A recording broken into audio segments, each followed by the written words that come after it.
guys, got surprised by something new in the mail today. A friend reached out and sent me something pretty cool. Definitely something different you guys probably haven't seen on the channel. So I'm excited to get into it. And so what we got was the Redcat ground pounder. So, something a little bit different. It's not a Tamiya, it's not a crawler. This is just a cool little four-wheel drive monster truck to, get out and play with. So let's take a look and see what's in the box. You guys are going to see it for the first time like I am. So let's take a look. This is going to be hard to show. The box is so freaking big.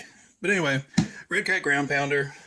Comes with a brush 540, brush speed control. It does have four-wheel steering, so it has dual servos in it. And it has multi-mode four-wheel steering per the box. So it does seem to have kind of that drop transfer case transmission per the outside of the box. But, aluminum shocks, full ball bearings, aluminum dual plate chassis. So, you could probably run this without the body to, look like that Gravedigger Grand Finale type thing. Anyway, let's open the lid and see what's inside. Okay, so the way they box it, this is pretty cool. So you have the truck in the middle, and on each side, evidently you have tires, and in the bottom, you have the axles and everything going into the box. So the truck is like fully protected. So I'm going to finish peeling all this mess about, and we'll go ahead and open up the box with the transmitter, and I'll show you what's in there. All right, guys, well, it is out of the box, and there were two things I immediately noticed pulling it out of the box right away. Those axles are wide. So we're looking at, almost 12 inches wide. So about 11 and a half from, hex drive to hex drive. So, add the extra bit of width of the tires on there, this thing's going to be like 14, 15 inches wide. So hopefully it will be pretty good about not wanting to roll over. The second crazy thing I noticed is these are like the squashiest, wobbly tires I've ever gotten. No foams at all in a vented rim. They are pre-glued, so we're kind of going to run them with what they got. I was just really surprised to see, no foam in there at all. So when you pick them up, they're kind of like jello-y feeling. They're so squishy, but they're definitely a soft rubber. The wheels are nice looking, nice deep dish chrome wheels, with about 1,073 little faux beadlock nuts on there. You get a charger with it, so I haven't even opened the instructions, which it does come with, and you're actually larger than normal cross wrench. You get your instructions for the radio and the radio. Now, this Lansu radio, she's a big boy. It's a kind of reminds me of the old days when pistol grip radios first came out. It's beefy, but it does have, looks like, some extra functionality on it. Not sure, haven't looked yet. It does have a little digital display on it. So the wheel does have a foam grip on there. Not the softest foam grip, but it does have a nice foam grip on there, so it's not like gripping hard plastic or anything. So, for ready to run, it's cool. For a little kid with small hands, this may be a stretch to try to get it to throw into reverse. But overall, it's an RTR radio. What do you expect? 2.4 gigahertz, so you should be fine. Does not come with the batteries for the radio, but it's supposed to come with a battery in the truck. So let's take a look. Oh, one thing I did notice, 3 of the 4 body pins had fallen out, which I'm not even sure why they put the body pins in, but this has side mount body mounts. So not like a regular one where they come through the hood or the roof. All right, well, that is a ginormous chassis. It's a big boy for a chassis plate. So it's all, one piece, so it's not multiple piece aluminum chassis plates, so that's kind of cool. So it's not like you'll have any stress points or failure points. It's all one big piece of aluminum. The shocks look huge, beefy shocks. Same size as my fingers almost. So they're pretty thick. Like I said, servos on the front and rear. The fuel tubing here is just to protect the threads of the axles. So we'll be removing that. So it does come with a warning, connect the battery correctly, charge the battery, all that good stuff. The battery, I don't even remember what these are, like the old EC3 plugs. I'm not even sure I have anything that fits those. These are probably going to get jumped off and some Dean's plugs put on here. But easy enough. But it does come with a battery, 2100 milliamp nickel metal hydride. I've got other 3600 milliamps charged up, so I'll probably run one of those instead of this. Overall, not as heavy as I expected it to be for, a monster truck. All right, well, let's hop back out real quick and we'll talk a little bit more about it. So I unpeeled the body. All the graphics on there are screen printed. So, the only thing on there is like the headlights and the grill and a couple other small stickers. But the main graphics of the ground pounder and the coloration in the bed and on the hood, that's all screen printed. So that's cool. Anything that has big graphics on there that are stickers, I always hated, because at some point somewhere one of the edges starts lifting up and slowly but surely you lose your cool graphic. So that one's pretty cool. Nice color. I like the no body clips on the top. It'll be on the side. It'll probably woggle around a little bit as it's driving, but hey, who knows? So as far as the weight, it's not as heavy as I had expected it to be. I kind of expected it to be a little bit beefier feeling. And not that it feels, cheap or lightweight. I think they just did a really good job about cutting down the weight of the truck to not make it a top-heavy, overly heavy truck to mess around with. So it feels pretty good. As far as weight-wise, I'm sure it's going to want to tip over. It's got a lot of weight up top. But the links look pretty beefy. The rods end looked okay.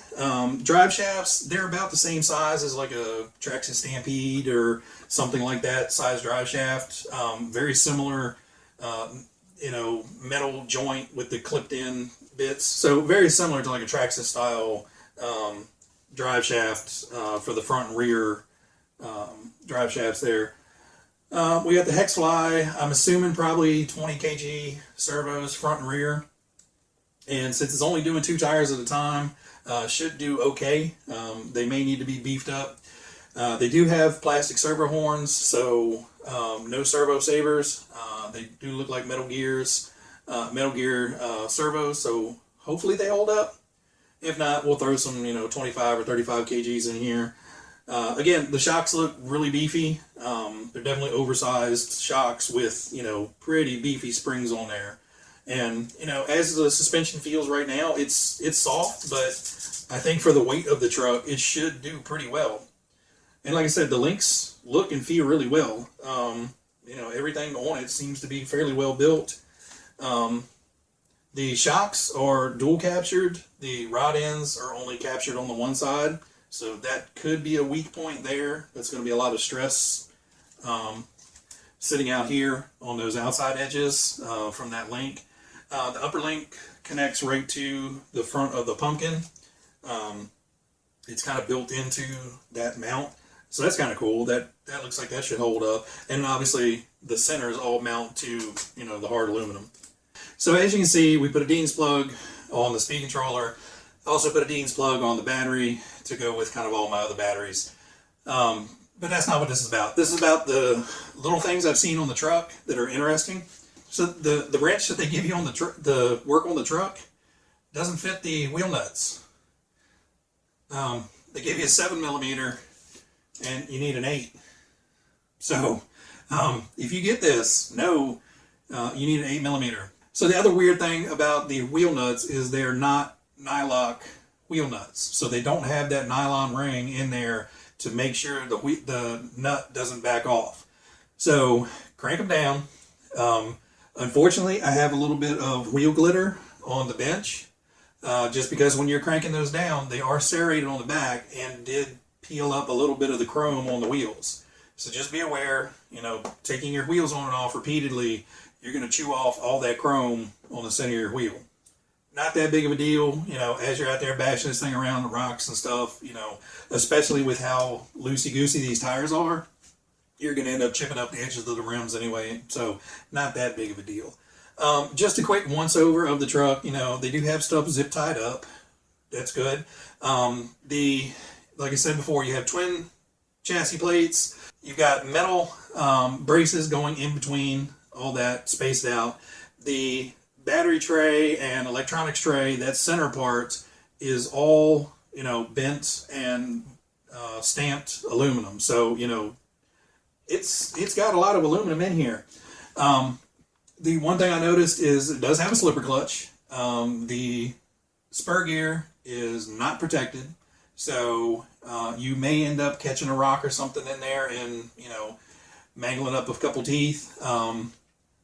It's fairly far up in there, and it's wide open on the bottom, so if anything does fly up in there, it should fall out the bottom.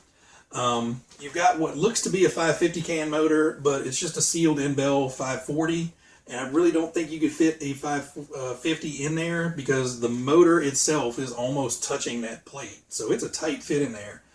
You may be able to pull the plate out, move, say, the screws forward or backwards and up a little bit, the holes in that tray, to pull that tray up, just maybe a quarter of an inch to get that extra height that you need to put a 550 in here. The little servo guards they have on here are a super flexible plastic, so it should provide some impact protection, but they do flex a good bit, so don't rely on them as bumpers. Just rely on them as if I do hit something, hopefully they take the brunt of the impact. Still waiting for the battery to charge, but I just wanted to come back and tell you those few little things that I noticed on here. It looks like all the other nuts and bolts on here are nylocks. I am a little concerned about the ones that the top links go into. It looks like those bolts are barely into that nylock, but I can definitely see that there are nylocks, and the bolt is almost flush with the end of it, so it should be enough there to hold. So on those, I think they could have, gone with like a 2 millimeter longer bolt through there, just to make sure it stuck out just a hair past that thing to, get the full use out of that nylock nut. But otherwise, everything else looks pretty good. But the real reason I wanted to just stop in real fast is, as I was, getting all this ready, I was thinking, I've hit a couple pretty good milestones lately, and, I just want to thank all you guys out there who are subscribing and liking and sharing and commenting on the videos. Man, it really makes doing all this worthwhile. I mean, I love, sharing the cool stuff I've got, and it's weird because I'm kind of a, reclusive guy. I don't go out a lot and do a whole lot of things. So YouTube for me has been a big growing experience, and I'm glad you guys are coming along for the ride, and I'm glad you guys are checking out the videos, and everybody that's left nice comments and everything, I really appreciate it. And everybody that's subscribed, that's really showing me that more and more people are liking the videos, and it just makes me want to keep going. So thanks, guys, I appreciate it. Anyway, now hopefully the battery's charged, so let's go outside.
back after the maiden voyage. It came back in one piece. A speed demon, it is not. A low CLM10, throw it and backflips and smash it and everything, it is not. A fun RC truck that is not terribly expensive and has some kind of quirky little features that are pretty fun. It is. Again, this isn't something you're going to go out and, go ballistic with. It's not a Rift, it's not an LMT, it's not even the Axial SCMT, whatever. It's its own thing. It's a budget-friendly monster truck that, has its few little quirks about it. One thing I noticed is evidently the motor in it has a lot of advanced timing, and the only reason I'm saying that is forward seems to be fairly punchy and runs pretty well. Reverse, it is a dog. It does not like reverse. It's going to go slow in reverse no matter what. I suggest if you go to back up kind of in a straight line. Evidently there is some drivetrain binding, probably in the outer axles. If you have the wheels full lock and try to reverse, it does not like that at all. Once you get it rolling, you can kind of lock the wheels and it'll continue to back up. But from a dead stop, locked wheels, especially when you have it in full wheel lock, it doesn't like it. But hey, the tires actually perform very well. They actually sound really cool on like concrete. They have kind of like that old school like super swamper hum to them. They sound like ginormous tires coming down the concrete. All in all, it performed very well for what it is. Like I said, don't buy this and expect to treat it like an Arma or an LMT or something like that. You're gonna have to be reasonably careful with it. It's not a super cheap thing to where it's gonna break in 10 minutes. So I would consider this a much better option than anything you're gonna find at Walmart. Great Christmas present. With Christmas coming and, everything being very short supply out there, this may not be a bad idea. Get your kids something to romp around with on Christmas morning, even though they may want that LMT, it's probably not going to be in stock. But anyway, I had fun with it. So the four-wheel steering stuff is fun. I would suggest if you're going to do like high speed with it, running it up down your driveway just to get that little burst of speed, leave it in front steering. Four-wheel steering, you're probably going to end up messing something up. You're going to roll it a lot, or, with that four-wheel steering, it keeps wanting to pick up a tire or two, unload those diffs, and then you got this big meaty tire slamming back down, trying to go somewhere, and the differentials are like, ugh! So, for, tight in the grass, in the dirt, four-wheel steering is the best. Out in the gravel, out in the dirt, out in the grass, four-wheel steering definitely seemed to work. You have to be very touchy on it. It doesn't need a whole lot of input, especially once you start getting up to speed. But once you're down into slower speeds or trying to make a turn, it works great. And honestly, with that little bit of driveline bind in here, you can kind of gas it and then just let off the gas and turn real hard, and it basically brakes for you as you're turning, and it'll kind of whip it around pretty quickly. The crab walk feature, you're not going to use that all the time, but it is funny as hell when you do it. To go zigging and zagging down, the truck's going in one direction, but it's also going in this direction. It puts a smile on your face. It's a fun little truck. Yep, already scratched it all up. Did some jumps and bumps across the concrete and put some scratches in it, but hey, it still looks good from this side. But this is just going to be a fun one to go out and spend some time, blow off some steam and just enjoy the truck. So if you guys are looking for something cheap and entertaining, or cheaper and entertaining, I should say, maybe check it out. I'll definitely be taking it back out. Just know you're going to have a few little quirks and bits and pieces about it, and I'm not recommending this as the bestest monster truck out there. Fun, it definitely is. I was having a blast with it, and I ran the battery completely dead.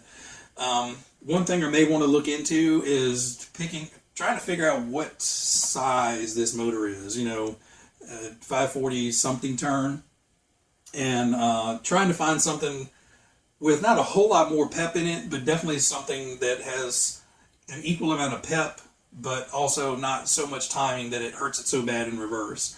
And you know, they may have done that intentionally to keep you from, you know, backing up real fast and slamming it in the drive and blowing out the entire drivetrain.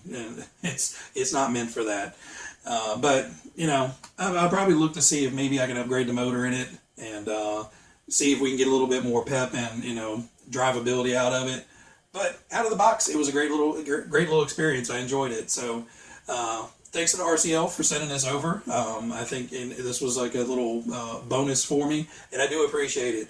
I've got more content coming. I've got some really cool kits sent over to work on, and I'll be putting those together. Time around here is a little crazy, so I'll be fitting those in between wedding plans and prepping, and you know. But stay tuned. If you're subscribed, I appreciate it so much. If you're not subscribed, hit that little button down below to make sure you don't miss out on any of those kits. And as always, guys, everybody out there, be happy, be healthy, be safe. I'll catch you next time. Bye. Whew. That was sticky. But they could have used, you know, with like a 2 or 3 millimeter longer bolt, a 2 or 3 millimeter longer nut in. God bless Addam. Man, you guys look crooked as all get out.